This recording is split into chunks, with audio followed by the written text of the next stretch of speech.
So, Javier, first time in Santa Barbara, and so really happy to have him here and delighted to Thank you for the invitation. I'm really happy to be here. So I thought we could just start briefly, just talking a little bit about how you came to be into sound editing and sound supervising and sort of your career path. Yeah, okay, it was kind of accidental because I was really into radio when I was very young, since I was a kid. My dream was to work in radio. And I started working in radio in Buenos Aires because I'm from Argentina. Then, when I was 21, I moved to Mexico City because just to explore a different country. And I found that radio sound design in Mexico was really good. I really like it. In special, a rock radio station from Mexico City. I really love what they were doing with sound. So I made my mission to work there, and it took me like a year and a half, but I made it. And then basically is when I started like a professional like sound design career, because I learned a lot from that radio station. It was a radio station called Radioactive in Mexico City. This is at the beginning of 2002. And I learned a lot there, and I met a lot of people, and there I met a radio DJ that he wanted to do a movie, and he proposed me to do the sound, and it was like, okay, let's do it. I didn't know how to do sound design for a film, but I bought some books from Amazon, and I tried to do my best. People liked it, and they started calling me to work on other films, and here I am. It was very accidental. It was not what I was thinking about doing, but once I did my first film, I was really hooked because, a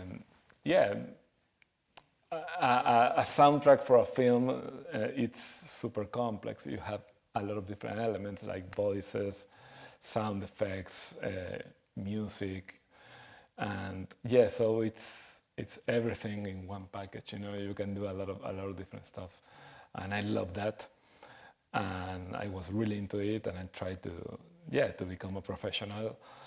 And people noticed my work, and I started calling me for another movies. Yeah. And it was very organic. So when you were starting with radio, I wonder, were there certain inspirations, radio works, or was it music, or because you didn't start in film? Was there something that was particularly you were drawn to that wanted you? In Argentina, when I was a kid, in radio we had like a lot of radio plays, narrative radio plays, and I loved that a lot.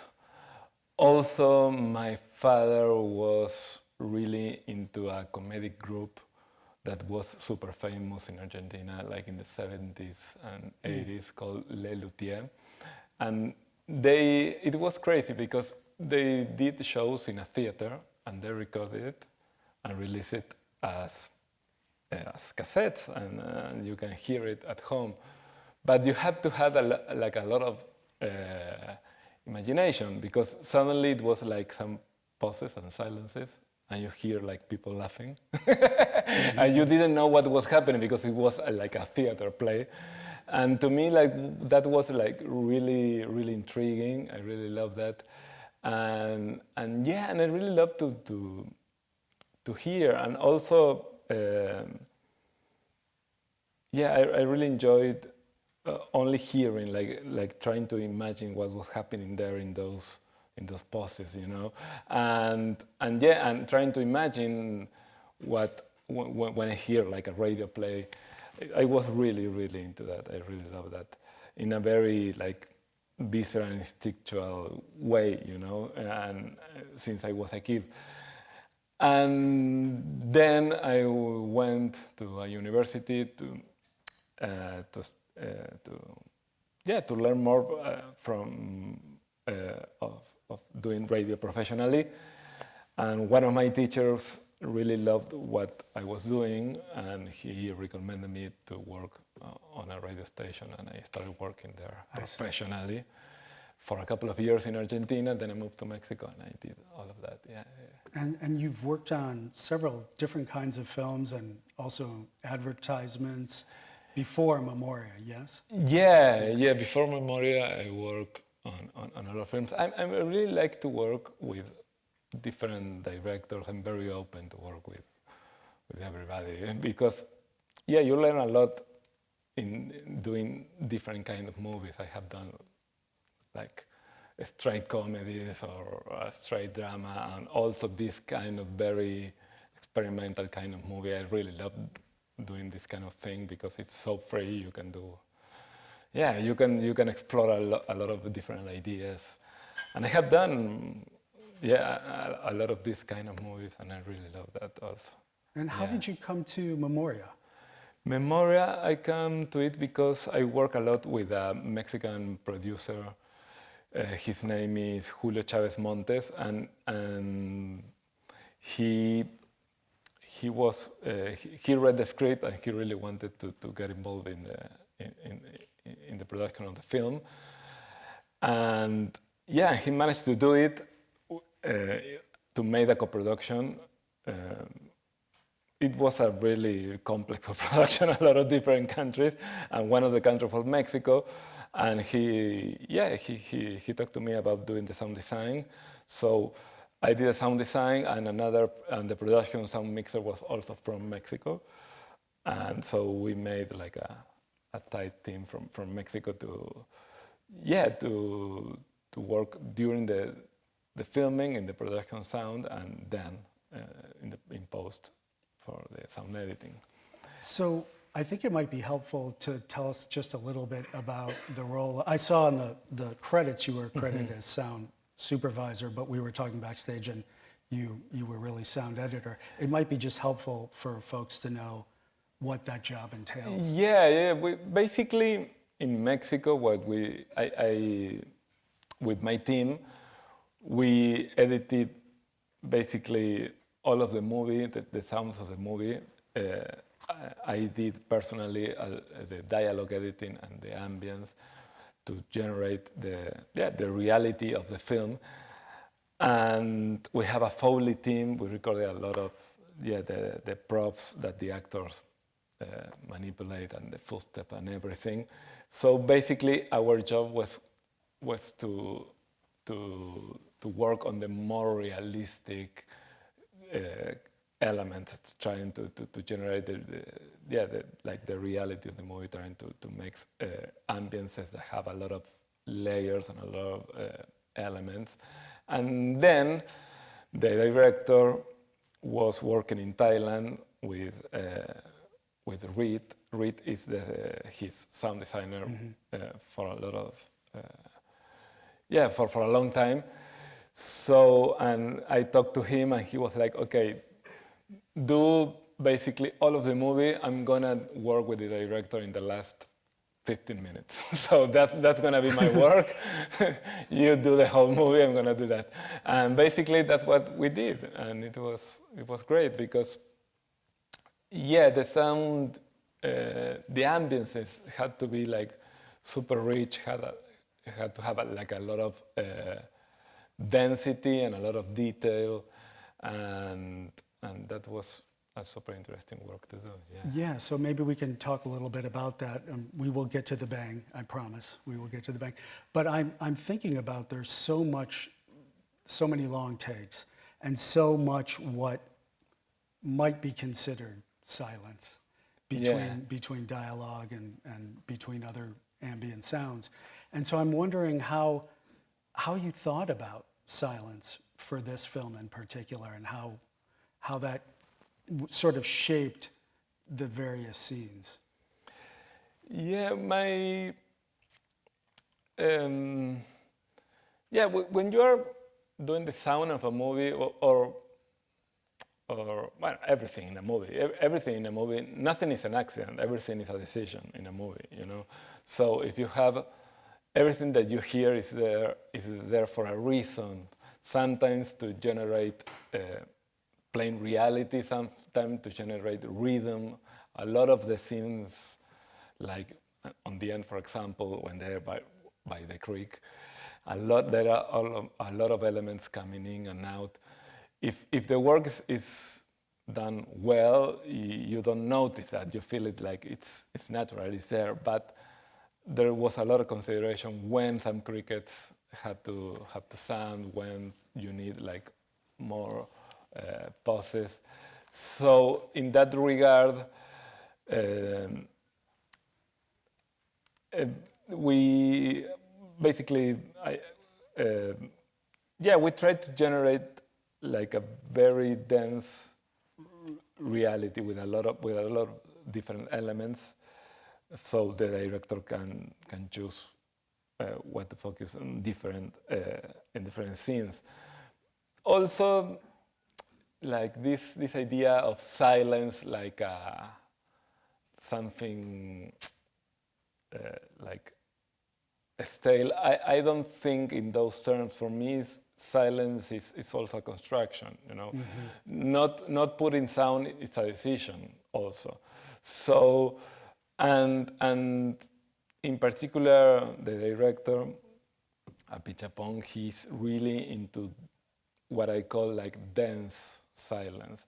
You can feel that it's silent, but it has a lot of density, and sometimes has a lot of information. For example, in more like at the end there is a lot of nature, and perhaps for some people could be like very silent, but in fact it has a lot of life, you know. So yeah, it's a way of thinking of silence in a different way, because you have to build that silence. You have to choose when you need a pause, when you need something to break the rhythm, to give more rhythm, and also the contrasts between the shots. He worked a lot on that. You can feel how this like a silent scene, and then you hear like the sound of the rain, for example, or the sound of the city more amplified, and that gives you a lot of rhythm and a lot of rhythm for the movie. So silence is more like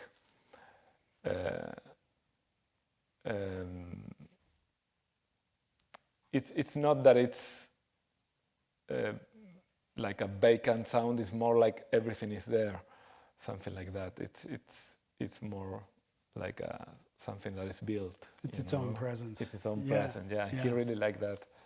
He even has his own silent sounds. For example, I did like a whole pass of the ambience, and then he put some very strategic sounds here and there that he really likes and that he used in all of his films.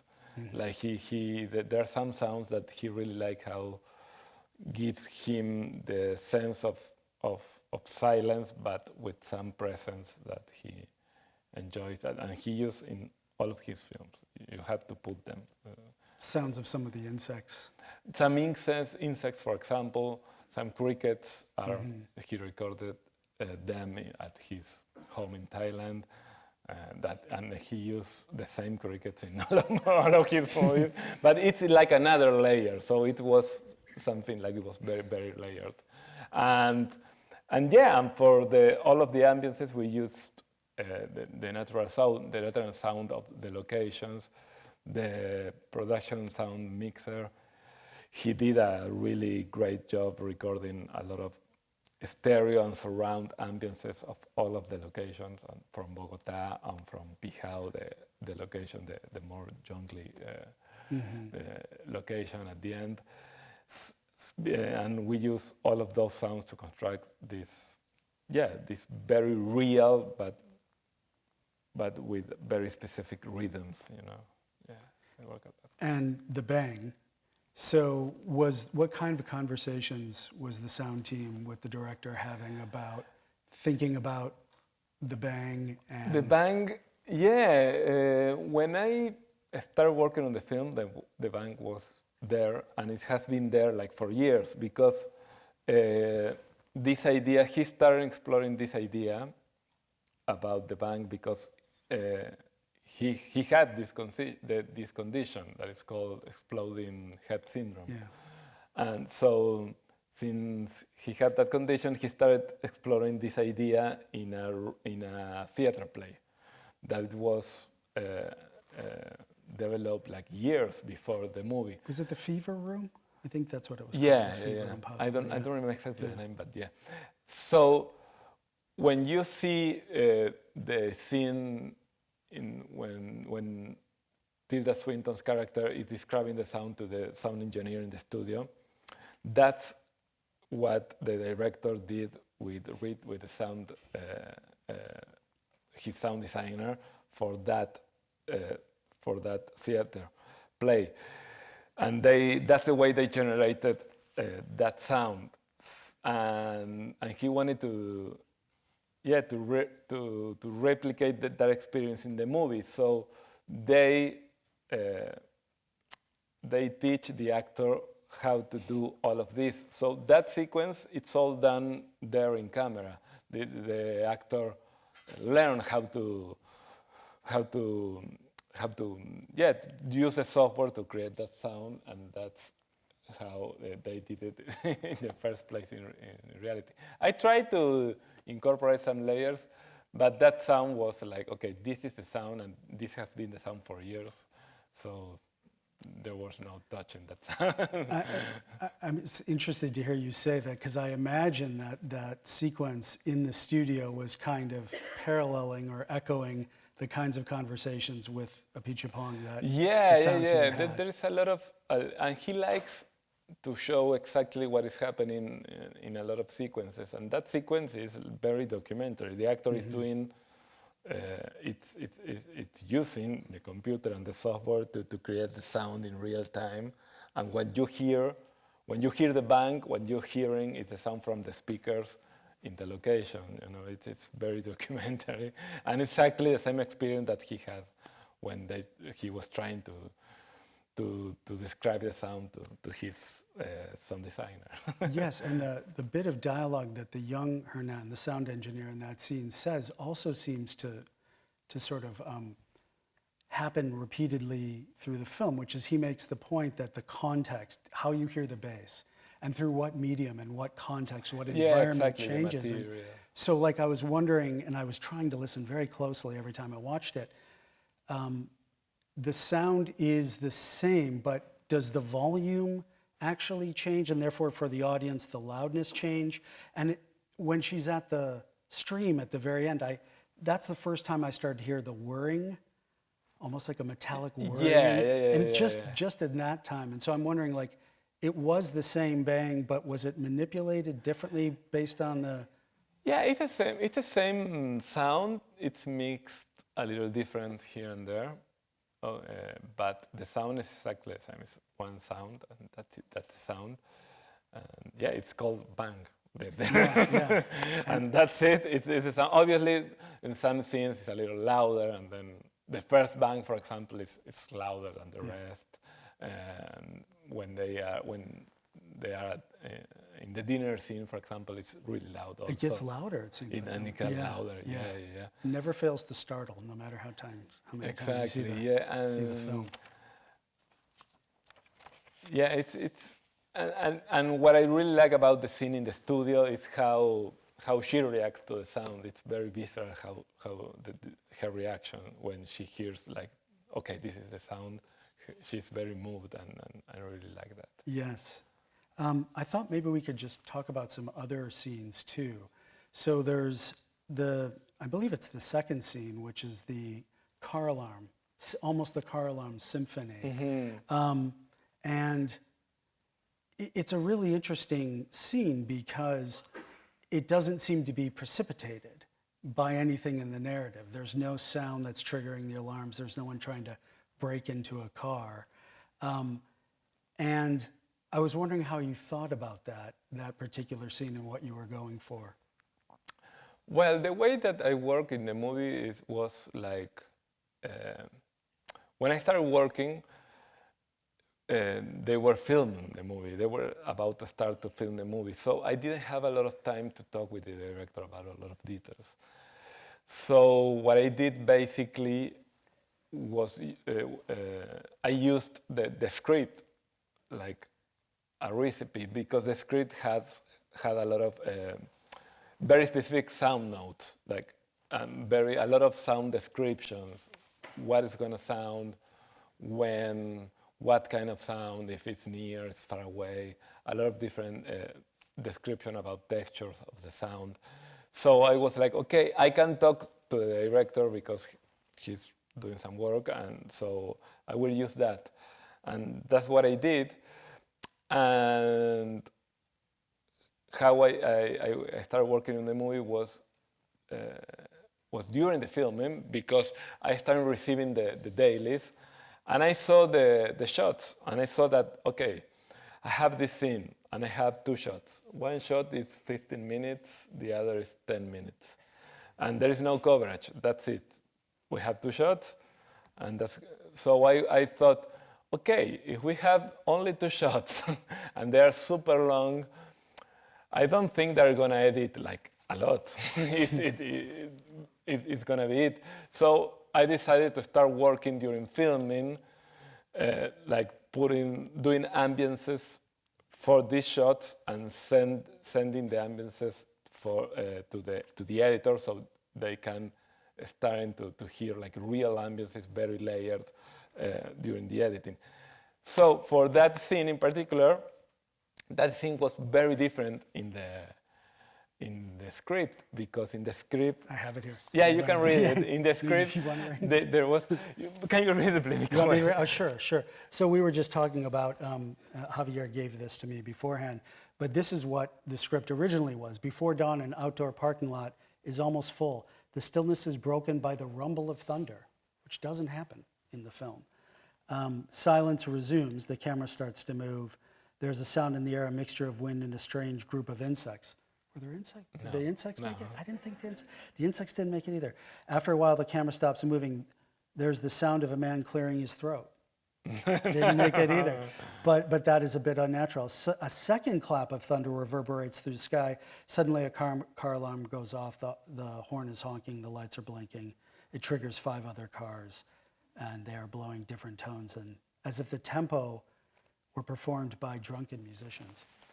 So yeah, so I think that his first idea was to make the sound,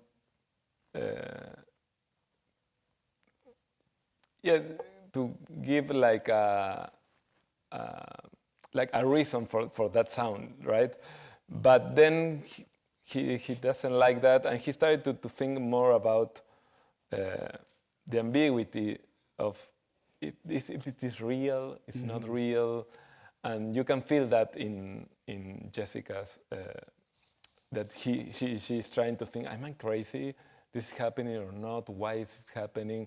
There is like a supernatural element that he developed during the editing. At the beginning, there was there, but it was kind of different. The idea of the whole movie was more tied to the history of Colombia, to the history of terrorism in Colombia. The bank has had like more ties to that, and now the only tie to that is in the tire explosion scene with the boss, with the tire of the boss. That's the moment when you see someone like reacting very violently, and he starts running on the street because he remembers that kind of explosions happening in the 70s and 80s when there was a lot of terrorism in the country. And in the script that I read, that was like the central idea, that like these kind of explosions were really tied to the history of Colombia. And then during the editing, he started to change his mind and trying to do it in a more metaphysical way, not so realistic and not so historical. It's there. That's what I like about the movie, because it explores a lot of different ideas. It explored the idea that this sound is coming from a distant past, and basically it's echoing through the whole history of the planet and obviously of Colombia. So I like this idea that you are part of a history, even if you don't know that history. You know, you are like, she's kind of suffering the effects of this history that she doesn't even know. That's one of my the ideas that I really like. Also that that reality is very subjective, and how you experience reality through your senses is very personal. And we lived in a common experience, but we are having like different perceptions of that experience all the time. And I really love that also. There's a lot of different ideas, and I think that he wanted to make the movie more ambiguous, so you can think about different things. Yeah, yeah. So this is leading off our series, year-long series on panic, and it's the one like moment that is the way we would normally render or expect to panic to manifest, him running down the street in a kind of terror, and then the Jessica character herself stops in the middle of the street and seems startled by the either the bus tire blowout and or him running away. Yeah, exactly. And and in the first draft of the movie, of the script that I read, he incorporated the backstory of Hernan, of old Hernan, and that story was very tied to the terrorism in Colombia in the 70s and 80s. It was more of a political movie, and then he didn't develop that and make it more metaphysical, different, and I think more open to different ideas, and I like that a lot. Yeah, you mentioned the whole question of the objective versus the subjective sound. Yeah, and it seems to me that gets thematized in the movie, and our sort of position as an audience. I mean, it is a sort of a mystery. If it's a genre movie, it seems to me it's a sort of a mystery movie, and the very question of, well, what are we hearing? Are we hearing Jessica's subjective perspective? That would be a first question. And then, are we hearing what's inside her head? Or is this some sound that is somehow external that only she can hear? And then I think, as you mentioned, that the moment in the restaurant, that scene seems to me make things definitive. It's a kind of break where, like, okay, we can hear it, she can hear it, and nobody else can hear it. And it seems to be a sort of turn in the movie. But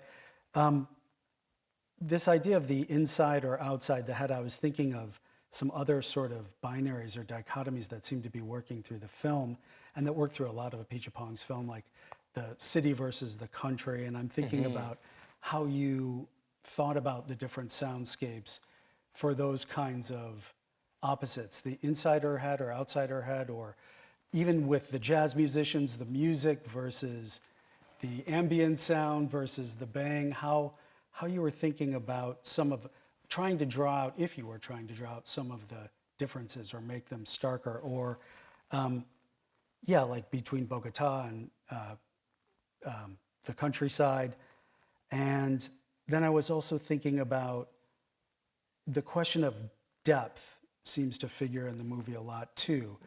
And I'm thinking about, of course, depth in the earth, but there's also the question of deep time that comes throughout the movie that's being played with.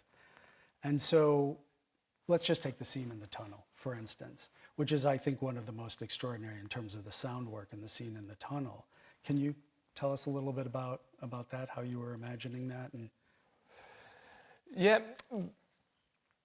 Basically, like I told you before, we try to generate like a lot of different contrast, and he really liked to do that, because you can read in the script that whenever it was like a scene in the city, in Bogota, like in the streets, he described a lot of the sounds around her, like sirens, cars. So I was like, okay, he wants a really loud city, and that's what we did basically to generate a lot of contrast, because there is also this question about how there are some sounds that we don't hear anymore, like the traffic. Traffic is so internalized, and we are so trained to filter the sound of traffic that we don't hear it anymore. So he really wanted to make it like foreground, so whenever it's traffic, it's kind of loud, you can hear it, and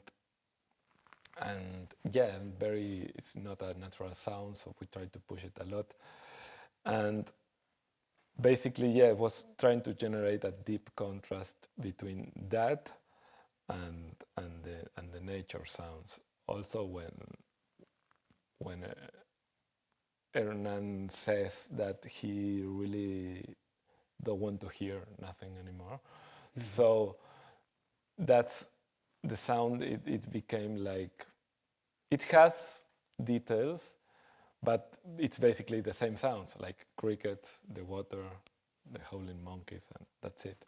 So that was the idea behind that also.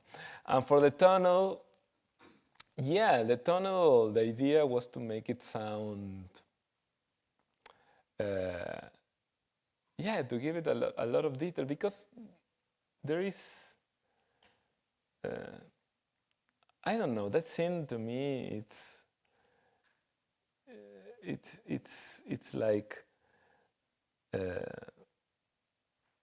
like a human invasion. That was I thought about it. It's you can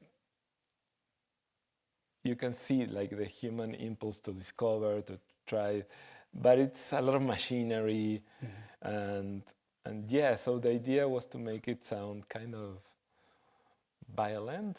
There is a lot of very big metallic sounds in the background. So there's this, like it's a violation of the that was my idea. That's what I thought, because it's this human impulse, to try to discover something, and so I tried to we put a lot of details into the machinery and a lot of very big metallic sounds.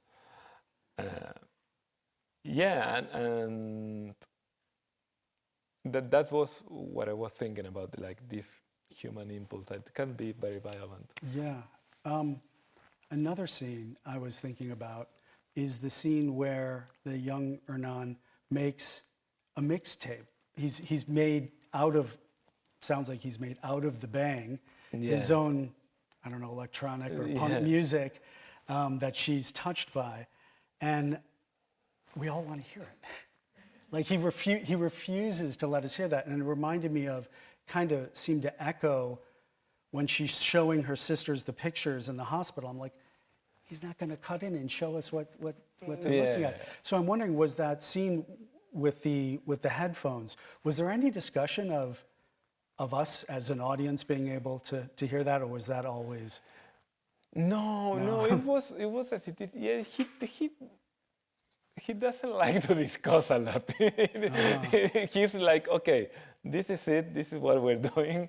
He's teasing us. He's that's teasing the us script. in that scene. Yeah. He's and in the script there are some things that make some scenes more clear. That's very interesting. For example, in that scene in particular, when she's hearing to the mixtape, he describes what she's feeling, that she don't like what she's hearing, or he's describing some details that she can hear.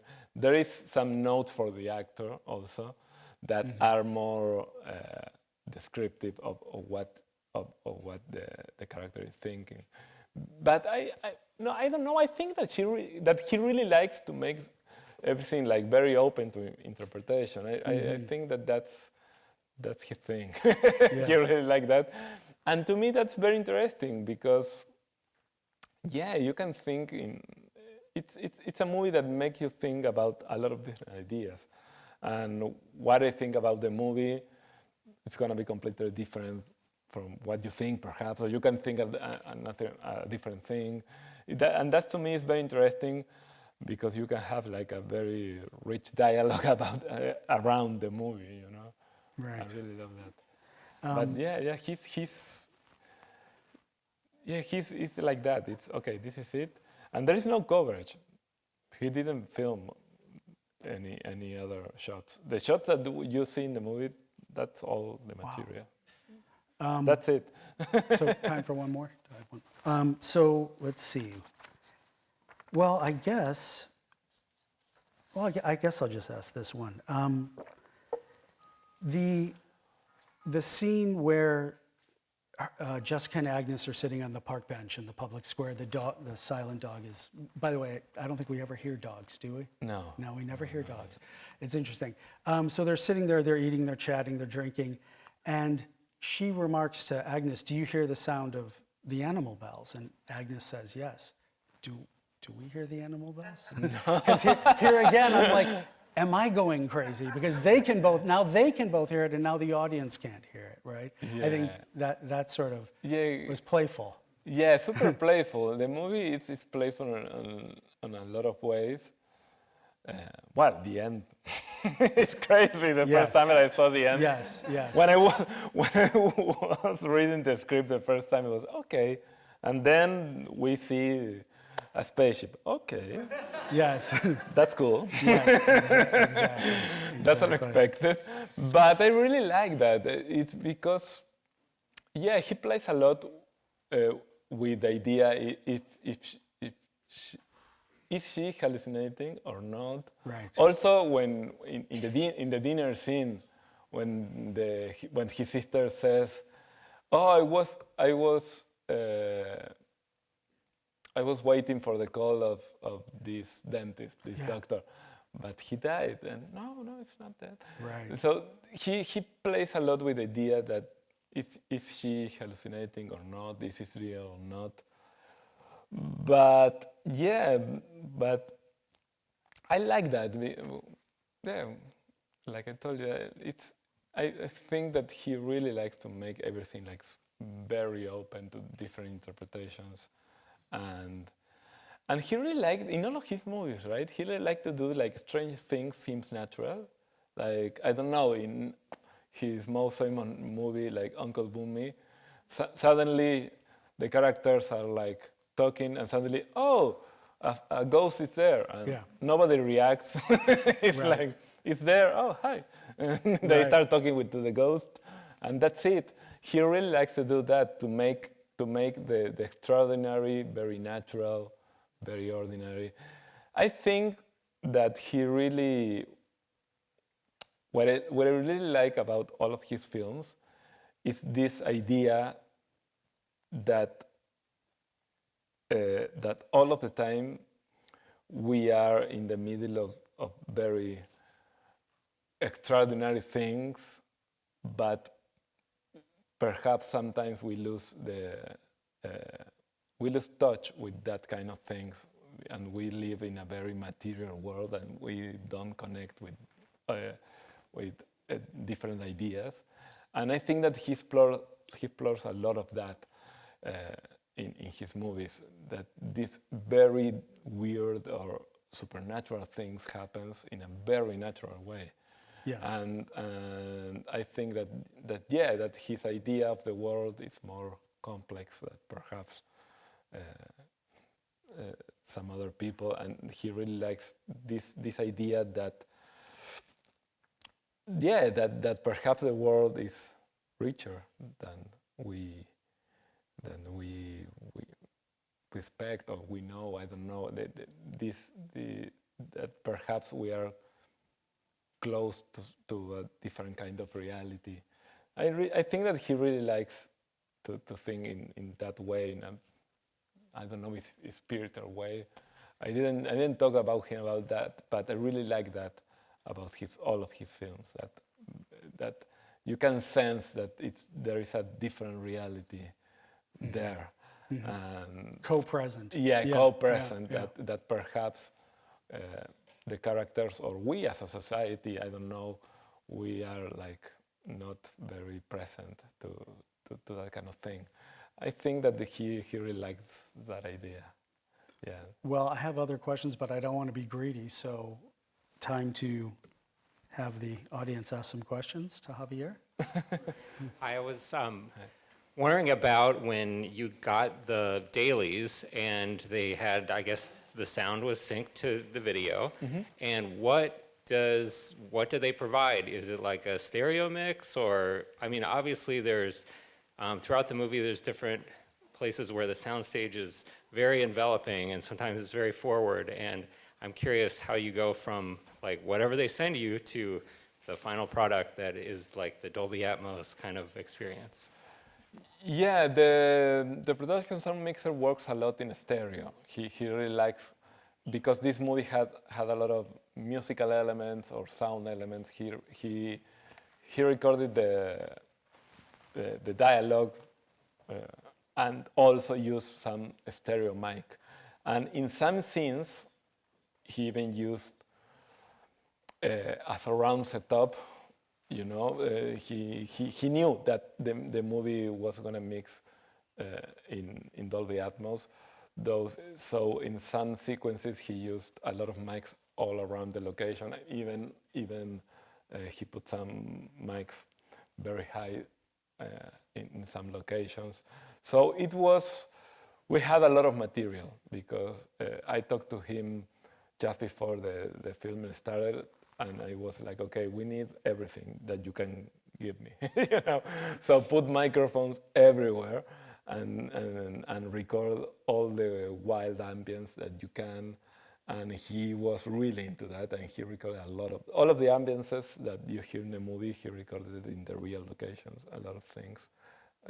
And then, when you're editing, you start to put different layers, thinking in the space. Okay, for example, when they are in the cafeteria, for example, the director really wanted that cafeteria to sound very alive. So we recorded voices for all the different tables, and we recorded a lot of the footsteps of all the people that are moving around. Also, we put some very muted music, like a band rehearsal there, and then we recorded like a feminist demonstration, like a feminist protest, and that was like very, very far away in the mix. We put all of these elements thinking in the space. Okay, so we can move these elements in the space to create the sound stage. The sound image of the movie in the room.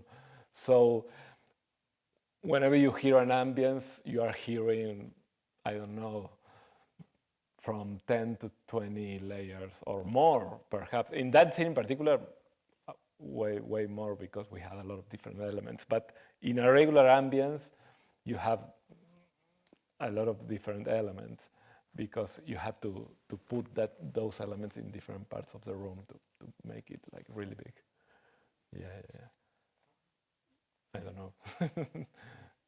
So I have a question. That scene almost at the end where the two of them are sitting inside his house, it's the most incredible sequence where, you know, we begin quietly and then it just builds and builds and builds, and then by the time he touches her and says this bit about, you know, he's a hard drive and she's this antenna, and then the ambience continues to build, and the rain, and you know, and then we hear those voices outside, and so it's like this crescendo of history, of memory, of so many things. But I caught this phrase, and it struck me because it wasn't translated, and it was like somebody telling a story about him, and it says algo sobre un hombre que le toca cuando toca la persona inmediatamente le transmite los pensamientos, something like that.